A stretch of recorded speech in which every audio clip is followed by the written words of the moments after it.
व्यवहार रद्द करण्यासाठी 42 कोटींची नोटीस का दिली हे तपासावं लागेल असं महसूल मंत्री चंद्रशेखर बावनकुळे यांनी म्हटलंय। पार्थ पवार जमीन गैरव्यवहार प्रकरणावरून बावनकुळे यांनी ही प्रतिक्रिया दिली आहे। नाही, असं आहे की शेवटी गव्हर्नमेंट लँड आहे, सरकारी जागा आहे।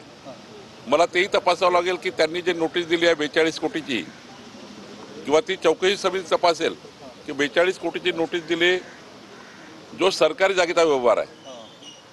शेवटी जेव्हा एखादी नोटीस आपण देतो तेव्हा सरकारी जागेचा व्यवहार जो आहे तो या नोटीसमधनं जे काही 42 कोटी येणार आहे ते नेमके कशाचे आहे हे मला तपासावं लागेल, कारण आपण व्यवहार रद्द करतोय।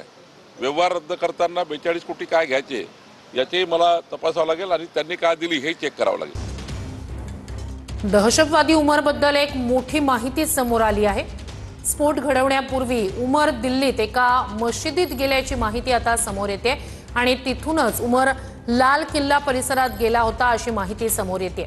दहशतवादी उमरबद्दल एक महत्त्वाची अपडेट आहे। स्फोट घडवण्यापूर्वी उमर दिल्लीतील एका मशिदीत गेला होता, तिथून मग तो लाल किल्ल्याकडे गेला होता अशी माहिती समोर आलेली आहे। दिल्लीत लाल किल्ल्याजवळ जो स्फोट घडवणारा दहशतवादी डॉक्टर उमर होता त्या कारमध्ये डॉक्टर उमरच असल्याची माहिती सुद्धा आता समोर आली।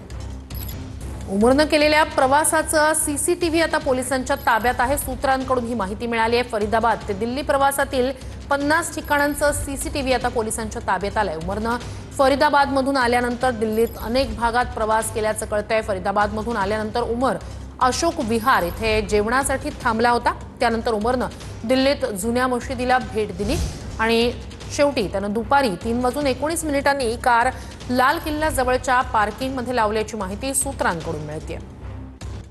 अहिल्यानगरच्या खारेकर्जुनेत बिबट्यानं 5 वर्षाच्या चिमुकलीवर हल्ला केला। रियांका पवार या चिमुकलीचा शोध सुरू आहे। तर काल अंधार असल्यानं शोधकार्यात अडथळे येत होते।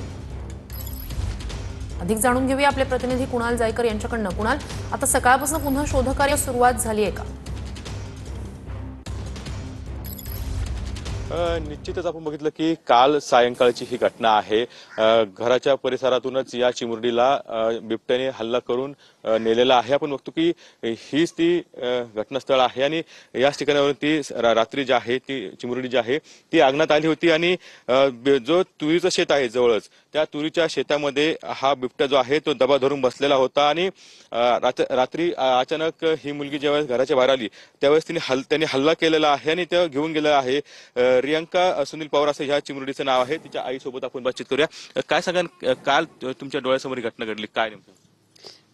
ती अशी बाहेर अंगणात आली खेळायला, तर ते वाघ इकडून आला, असं इथं एक उडी मारली तर नेमकं एक अंगावर उडी मारली, इथं नड धरलं तिचं आणि असं तुरीमध्ये वडून नेलं। तुम्ही त्यावेळेस आरडाओरडा केला? नक्कीच कुणाल, नक्कीच अपडेट्स घेत राहूच। तू तास धन्यवाद। तपास यंत्रणांकडून डॉक्टर उमर आणि मुझम्मिलची डायरी जप्त करण्यात आलेली आहे। जप्त केलेल्या डायरीमध्ये कोड शब्दही आहेत। उमर आणि मुझम्मिलच्या खोलीतून ही डायरी जप्त करण्यात आली आहे। जप्त केलेल्या डायरीमध्ये ऑपरेशन हा शब्द अनेकदा वापरला होता अशी सूत्रांची माहिती आहे। दिल्ली स्फोटाबद्दल अनेक प्रश्नांची उत्तरं मिळण्याची त्यामुळे आता दाट शक्यता वर्तवली जाते आहे।